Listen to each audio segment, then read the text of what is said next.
When the sun goes down, evil comes out. Sinners isn't just about fangs and blood. It's about history, legacy, and the haunting existence of cultural theft. Sinners is a vampire film, sure, but it's also a razor-sharp metaphor about assimilation, ownership, and the generational wounds caused when a people's culture is drained for someone else's gain. Today, we're diving into Sinners, director-writer Ryan Coogler's latest and perhaps greatest. We're not just going to analyze the film's story a little bit, but we're going to dig into how Coogler weaves together American history, art, and the politics of identity into one of the most original horror films in years. In Sinners, the shift from day to night isn't just about time going by. It's about a change in power. The visual language of the film makes it clear that when the sun goes down, something sinister awakens. That idea of danger emerging after dark echoes a dark chapter of American history and the reality of sundown towns. These were communities where black people were warned, violently forced off, and hunted, lynched after sunset. The film's tension mirrors that dark legacy. In Sinners, daylight represents safety, autonomy, and the fleeting freedom. But then at nighttime, that's when the oppressive systems, both supernatural and metaphorical, come to regain control. And Coogler doesn't need to spell it out. The film's pacing, the shadows, the silence, they all whisper the same warning. In a world built on exploitation, darkness is never just about the absence of light. Vampires in cinema have always been a symbol for temptation and lust. In Sinners, it's very interesting how it plays with this idea of lust, this sort of cultural lust. It becomes a metaphor for assimilation and cultural erasure. These vampires, they don't just bite, they drain. They take language, fashion, music, and tradition and leave their hosts hollowed out, a shell of who they once were.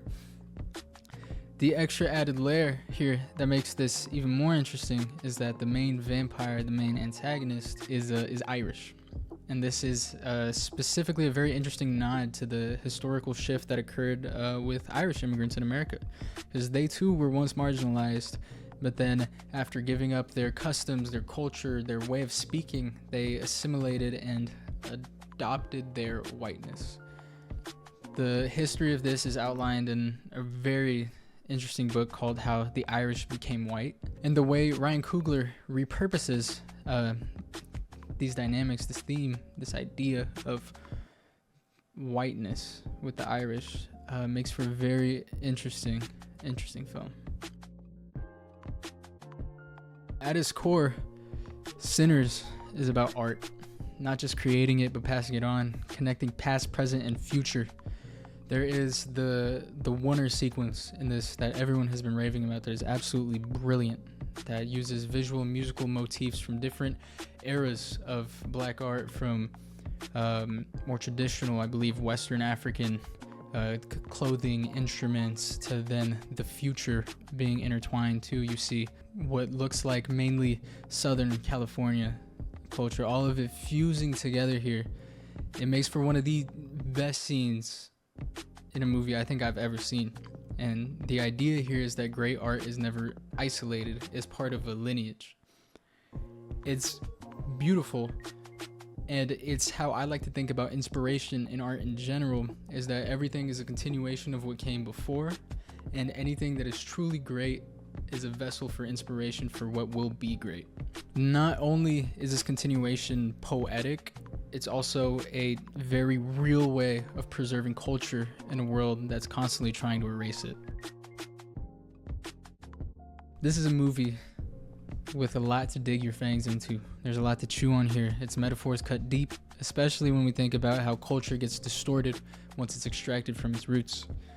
When someone enters a culture they don't come from, not to contribute but to capitalize, you get a diluted version of something that was once rich and authentic.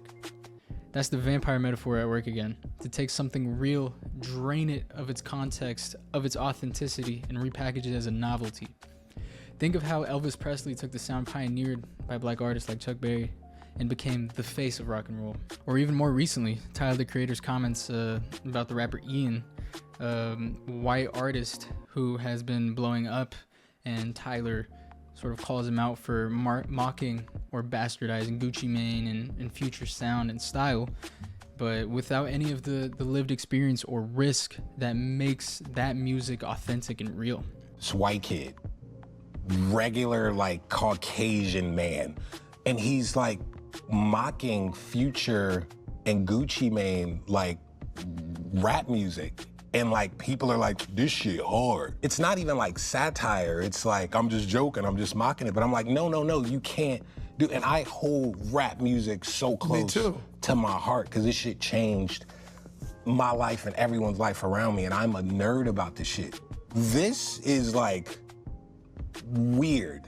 And I'm looking at it and something about it like don't even sit well with me in comparison to someone like a Mac Miller or Eminem, who it didn't seem like they was mocking it. They had a genuine love for it. And all of this comes down to one word: ownership. In Sinners, the characters are sharecroppers. They work on land that they don't own, echoing that long legacy of black labor without black benefit.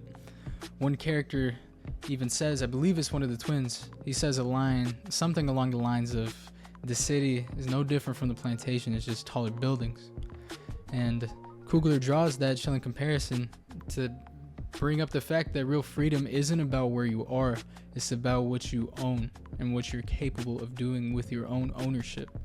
That theme there extends behind the camera too, to Coogler's deal that has been talked about to no avail recently to retain ownership over his work from Warner Brothers 20 years after the release of the film. An act of creative sovereignty that mirrors the film's message, and you can see just how important it was to him to have that ownership in real life, reflecting the message of the movie.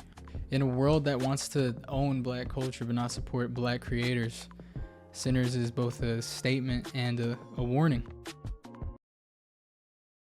Sinners is a vampire film, but really it's a cultural autopsy. It slices open the systems of cultural theft and asks what it means to create something in a world that is always trying to take from you.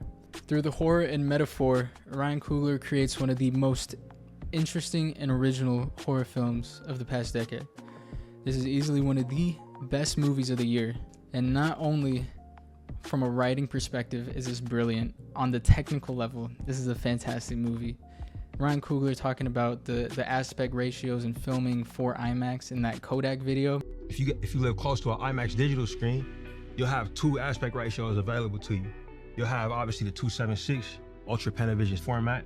For select sections of the film, sections of emotional intensity, musical intensity, or horror intensity, we chose to film those sequences with a bigger aspect ratio, and the film will pop out and expand for those moments. It'll be a really, really immersive way to watch the movie.